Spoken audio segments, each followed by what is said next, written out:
రేవంత్ రెడ్డి సార్కి కొన్ని సూటి ప్రశ్నలు అడుగుదాం అనుకుంటున్నా. ఇప్పటికే చాలా మంది అడిగేశారు, లేట్ అయిపోయింది.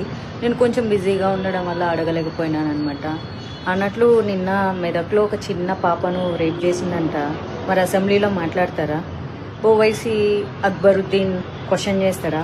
పసిపిల్ల, ఆడబిడ్డ, ప్రాణం, పాపం, అయ్యో అబ్బాస్ తప్పు చేశాడు, శిక్ష విధించండి, దీని మీద మీరేమంటారు రేవంత్ రెడ్డి జీ అని అడుగుతాడా? అన్నట్లు కొడంగల్లో ఒక రైతు ఆత్మహత్య చేసుకొని దానికి కారణం సీఎం రేవంత్ రెడ్డి వాళ్ళ కుటుంబ సభ్యులు అని చెప్పి లేఖ రాసిపెట్టి మరీ సూసైడ్ చేసుకున్నాడంట. వాళ్ళ కుటుంబానికి 25 లక్షలు ఇచ్చిండ్రా? కొన్ని 25,000 ఎవరైనా ఇచ్చిండ్రా? ఆయన ఎవరో కోమటిరెడ్డి వెంకటరెడ్డి అంట.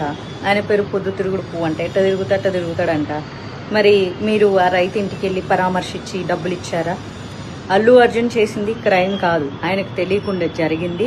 ఆయన దాని మీద ప్రాపర్గా స్పందించకపోవడం ఆయన చేసిన పొరపాటు. తప్పుకి, నేరానికి, పొరపాటుకి చాలా తేడా ఉంటుంది. అందరిలాగా ఆయన సామాన్య వ్యక్తే.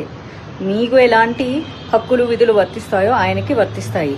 జరిగిన చిన్న పొరపాటుకి సినిమా ఇండస్ట్రీ మీద ఉక్కుపాదం మోపాలి. సినిమా ఇండస్ట్రీని రేవంత్ రెడ్డి కాళ్ళ కింద పెట్టుకోవాలి. జగన్ సినిమా వాళ్ళందరినీ పిలిపించి పోజులు కొట్టి దండం పెట్టించుకున్నట్లు మనం సీఎం అయిన తర్వాత మనం ఎందుకు పెట్టించుకోకూడదు అని. రేవంత్ రెడ్డి గారు, మీ ప్రయాణం అంతా చాలా బాగుంది, అందుకే కష్టపడి ఈ రోజు వరకు సీఎం అయ్యారు. జీవితంలో చాలా చాలా ఎన్నో సాధించారు. మరి ఎందుకు ఇప్పుడు ఇంత గలీజ్గా బిహేవ్ చేస్తున్నారు? గురుకుల పాఠశాలల్లో చాలామంది విద్యార్థులు చనిపోయారు. ఏనాడన్నా మాట్లాడినా పాపాన పోలేదు.